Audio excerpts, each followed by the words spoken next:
कहा यह जा रहा है कि हिजबुल्लाह को, अपने लड़ाकों को ताकत देने के लिए नईम कासिम कोशिश कर रहा है, क्योंकि अभी यही कहा जा रहा था कि अभी ईरान में लेकिन तस्वीर नई सामने आई है।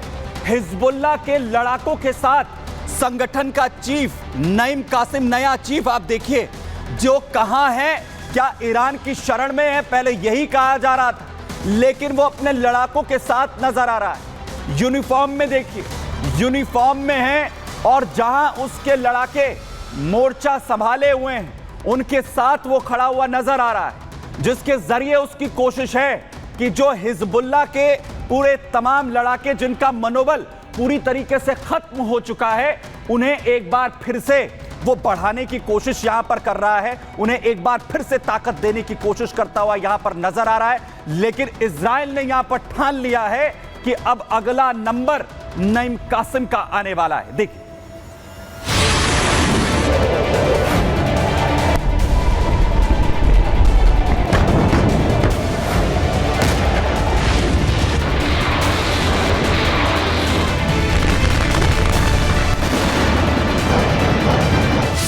हिजबुल्लाह को नेतन्याहू छोड़ेंगे नहीं। इजराइल साफ कर चुका है कि अगर इजरायली नागरिक या फिर उसकी किसी भी चीज को नुकसान पहुंचाया गया तो उसका खात्मा तय है।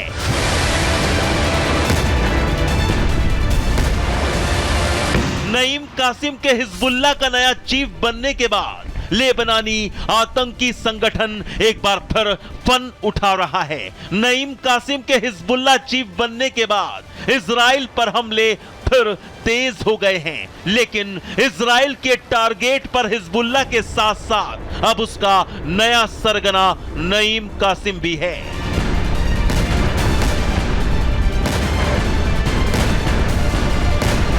हिजबुल्लाह अपनी मौत को बार बार दावत दे रहा है। इजराइल अभी तक हिजबुल्लाह को कई बार चोट पहुंचा चुका है।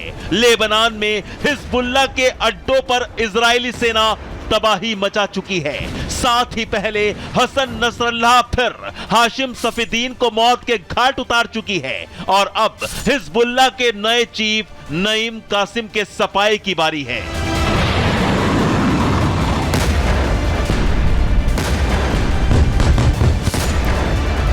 हाल ही में नेतन्याहू ने पेजर अटैक और वॉकी टॉकी हमले की जिम्मेदारी ली तो फिर हिजबुल्लाह बुरी तरह बौखला गया।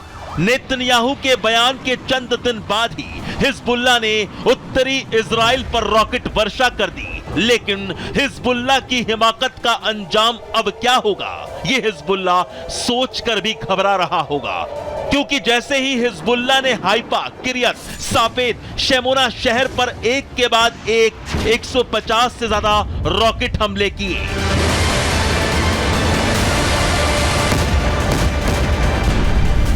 इसके बाद इजराइल भड़क गया। नेतन्याहू ने तुरंत हिजबुल्लाह के हमले का जवाब दिया और दक्षिणी लेबनान में हिजबुल्लाह के ठिकाने को भयंकर एयर स्ट्राइक से तबाह कर दिया।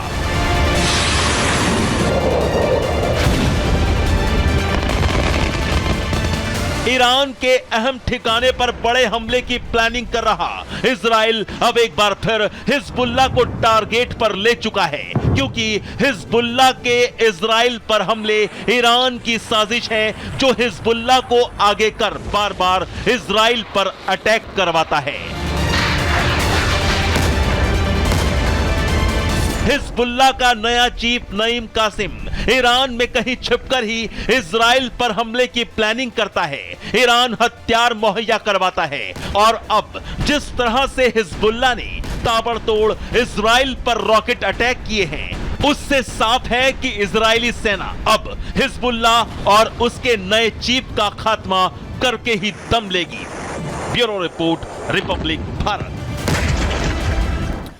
वहीं एक मैसेज अमेरिका से भी आया है, जिसकी वजह से सांसें फूल गई हैं ईरान की, हमास की और साथ ही हिजबुल्लाह की।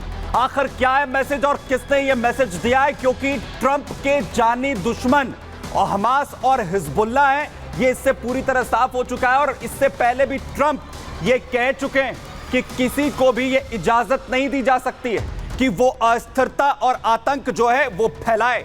और नए मंत्री का नाम यहां पर सामने आता है। नए मंत्री मार्क रूबियो और वो मैसेज दे रहे हैं कि ट्रंप की स्ट्रैटेजी क्या यहां पर रहने वाली है।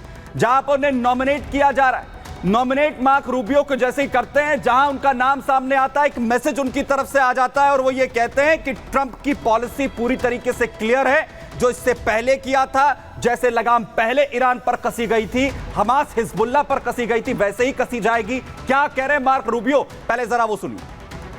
सीनेटर रूबियो, क्या आप युद्ध विराम का आह्वान करेंगे? नहीं, मैं नहीं करूंगा। मैं चाहता हूं कि वो हमास के हर तत्व को नष्ट कर दें। वे उन पर अपना हाथ रख सकते हैं। ये लोग खतरनाक जानवर हैं। भयावह अपराध किसने किया है? मैं हमास को दोषी ठहराता हूं। हमास को नागरिकों के पीछे छिपना बंद करना चाहिए। नागरिकों को रास्ते में लाना चाहिए। हमास को पता था इससे ऐसा होने वाला है। हमास को अस्पताल के नीचे अपने सैन्य प्रतिष्ठानों का निर्माण बंद करना होगा। हमास इसके लिए 100% दोषी है। तो हमास पूरी तरह से जिम्मेदार है। जो लोग, जो हालात मिडल ईस्ट में हैं, जो लोग वहां पर सफर कर रहे हैं, उसके लिए हमास हिजबुल्लाह पूरी तरीके से जिम्मेदार है। ये बड़ा मैसेज वो दे रहे हैं। मार्क रूबियो आखिर कौन है और उनके बयान के आखिर क्या कुछ मायने? रिपब्लिक पार्टी के सीनेटर हैं मार्को रूबियो।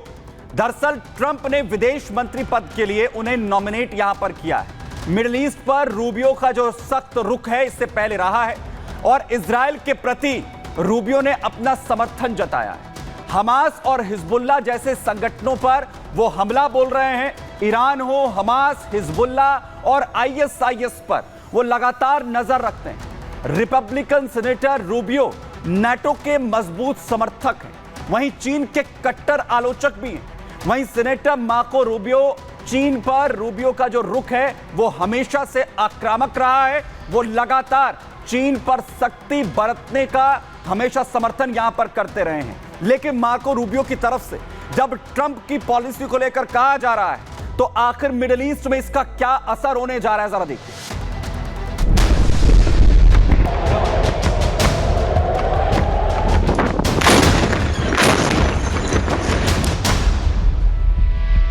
क्या मिडिल ईस्ट में महायुद्ध अब और भयंकर होने जा रहा है? क्या अमेरिका अब इजराइल के साथ और भी डटकर खड़ा हो जाएगा?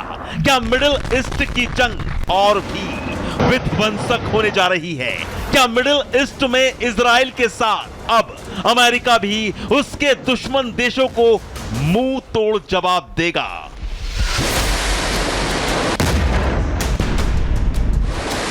अरब देशों से घिरा इकलौता देश इजराइल मिडिल ईस्ट में अकेले कई मोर्चों पर जंग लड़ रहा है।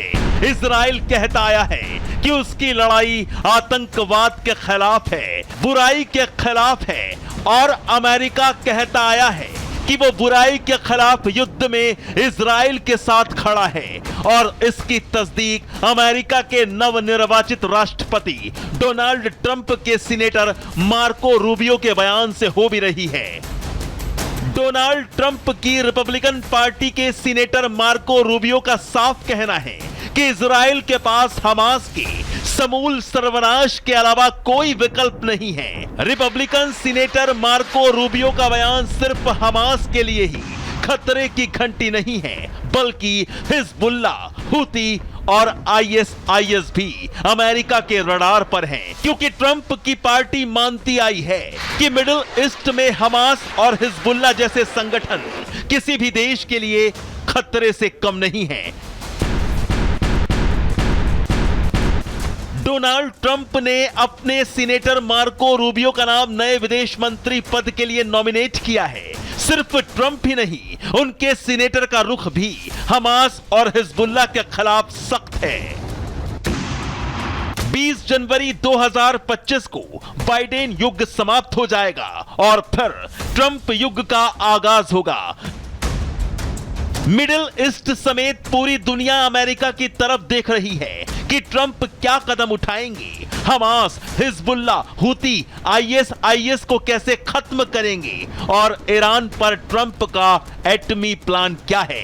क्या ट्रंप गद्दी पर बैठते ही ईरान पर हमला बोल देंगे या फिर इजराइल के साथ खड़े रहकर ईरान को धीरे धीरे तबाह कर देंगे। Bureau report, Republic Bharat.